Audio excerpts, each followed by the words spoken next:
how do we overcome anger? This is a question that everyone who walks the spiritual path has. And truly, anger is one of those emotions which when we experience, we feel we are completely in the right. But once the anger subsides, we are left with regret. Bhagwan says,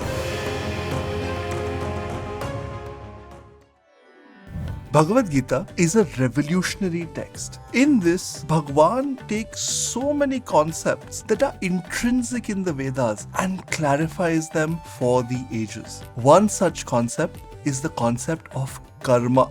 In Vedic times, karma was considered pure ritualistic worship. But in the Gita, Bhagwan reveals that it's not just the action, but the intention behind the action that makes a difference. We know that karma is much, much more than what we think it is. We purely think of it as the circumstances of our life. But truly, karma is the very software of our lives, which manifests in the circumstances we face, in the people we encounter. It manifests in our very body itself. All of this is karma in action. In addition, we realize that karma isn't simply something for this life. Across multiple lifetimes, we have gathered karma, which is stored in a total bank known as Sanchita. From that Sanchita karma, there is a small extract that is taken in this lifetime that is known as Prarabdha. And in this lifetime, the karma that we earn that goes back into Sanchita karma is known as Agamya or Kriyaman karma. The purpose of knowing this is not to just know how the cycle works. It is to exit the cycle altogether. And that process of exiting the cycle is known as karma yoga. Yoga because it's union with the highest. Karma yoga is the path of utilizing the circumstances we encounter in life to attain the highest. All of this has been discussed in previous videos, which if you want, you can watch the videos linked in the description below. But beyond simply exiting the cycle, we realize that the Hindu definition of sin is very different from what we have conventionally heard.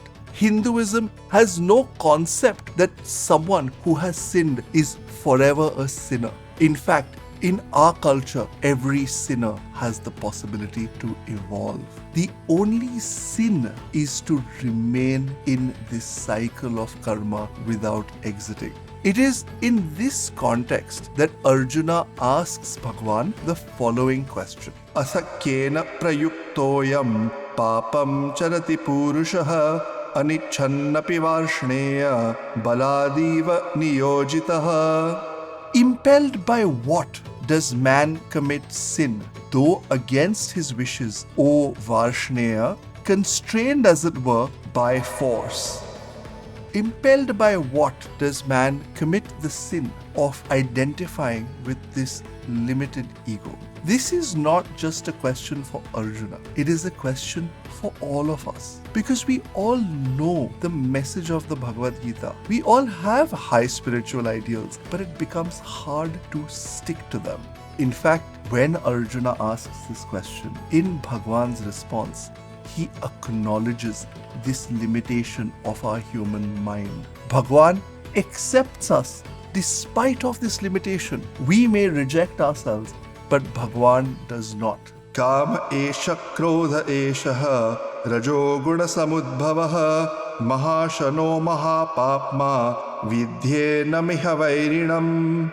It is desire. It is anger born of the active, all devouring, all sinful. Know this as the foe here in this world. One small verse, but with so much depth to it. Let's unpack this verse to understand better what Bhagwan is explaining. In fact, there are three parts to this verse which we shall see in just a moment. The first one is understanding desire and anger. The second one is understanding what Bhagwan means when he says born of the active. And the third one is to understand why this is the enemy, the foe that needs to be overcome. When Bhagwan says, Kama esha krodha esha. It is desire, it is anger. We know that there is a linkage between desire and anger. In chapter 2, we have studied Dhyayate Vishayan Pumsa Sangasteshopajayate Sangat Sanjayate Kamo Kamat Krodho Bijayate. When we contemplate on any object, it creates attachment to that object. When there is attachment to an object, there is desire. When that desire is obstructed, there is anger. So we understand when there is an experience of desire and anger, it comes because we have objectified something and are desiring it non-stop. This mention of desire and anger is Bhagwan showing us the indication of when we should know something is wrong. Because when we are experiencing anger born of ego-based desires, we have already started to slip down the path. So when Bhagwan says Kama Esha, Krodha Esha, we know it is a warning to us. Why do we know it's a warning to us? Bhagwan explains next when he says Rajo Guna Samudbhavaha. Now, we have studied in the previous videos that there are 3 gunas, 3 qualities in the manifest universe: Sattva, Rajas and Tamas. Similarly, all of the actions that we undertake also have these qualities. There are sattvic actions, which are meditation, prayer, contemplation on the divine. And there are tamasic actions, which are inertia, sensuousness, excessive sleep, and so on. And in the middle, we have Rajas, which are the active, desire-fulfilled actions that can either take us to Sattva or take us to Tamas. What do I mean by this? When we have a desire, the outcome for it could be a sattvic outcome. For example, earning money so that we can give and support others, including our family and society. That is a rajasic action with a sattvic output. But we can also aim to earn money to enjoy for ourselves and try and impress others. That is rajasic action for a tamasic outcome. Bhagwan says that a rajasic action for an ego-based outcome will result in anger and desire. Therefore, we see Rajo Guna Samudbhavaha as the second warning that Bhagwan gives us. And the third one is to say this desire and anger that is born of the active is a foe. It is an enemy to be avoided. How do we overcome anger? This is a question that everyone who walks the spiritual path has. And truly, anger is one of those emotions which when we experience, we feel we are completely in the right. But once the anger subsides, we are left with regret. There was once one boy who had a problem with his anger, and he would repeatedly get angry and lash out at those around him. One day, he visited his grandfather, and at his grandfather's house was also angry at everyone and everything. His grandfather decided to give him something constructive to do when he got angry. He gave this boy a box of nails and a hammer and took him to a fence and said, whenever you feel angry, hammer these nails into the fence. For every instance of anger, use one nail. Very soon, the boy ran out of nails because he had hammered them all in anger. Then the grandfather took him back to the fence and told him to pull out each nail one by one. And where the nail was pulled out, there was a hole. The grandfather told him, in the moment of anger, you might put the nail into the wood. But once you are not angry anymore and you pull it out, you realize the hole has already been made. In the same way, in our moment of anger, we may say harsh things to people, but when we come out of that anger, we realize that the relationship has already been spoiled. And just like the holes in that fence cannot be filled later, or even if they are filled, will show a scar, so too our relationships will carry the scars of our anger. So in this small, simple verse, Bhagwan gives us such a profound truth around how we can overcome our anger. In fact, Bhagwan describes this anger in many ways.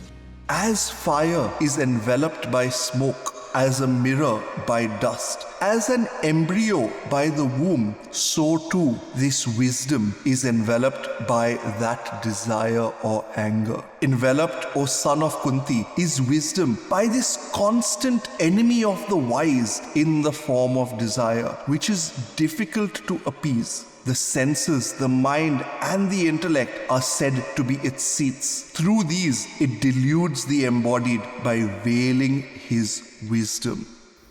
Just as smoke stops us from seeing what is beyond the smoke, so too does desire and anger stop us seeing what is the true nature of our being, which is divine. And Bhagwan uses such beautiful yet strong language to tell us to avoid this egocentric and ego-prompted desire, because it will keep damaging us over and over again in the form of anger. In fact, Bhagwan ends this section by declaring emphatically to Arjuna, "Therefore, O best of the Bharatas, controlling first the senses, kill this sinful thing, the destroyer of knowledge and wisdom." How do we do this? Well, that we will see in our next video. You may have noticed in this video, as with some of the ones before this, we have become a little bit more technical. The point of these videos is to explain the technical aspects of Hindu philosophy through the Bhagavad Gita in language that is simple and relatable and connected to the problems that we have in our day-to-day world, such as anger. If you have found this valuable, then why don't you share it with someone who could also benefit? And if you want more such wisdom from the Bhagavad Gita, then definitely subscribe to our channel. This may take you less than a second, but makes a huge difference to us in terms of spreading the divine and life-changing message of Bhagwan Shri Krishna as contained in the Bhagavad Gita. My name is Om Dhumatkar. Thank you once again for joining us on yet another journey through the Bhagavad Gita. I will see you again very soon. Namaste.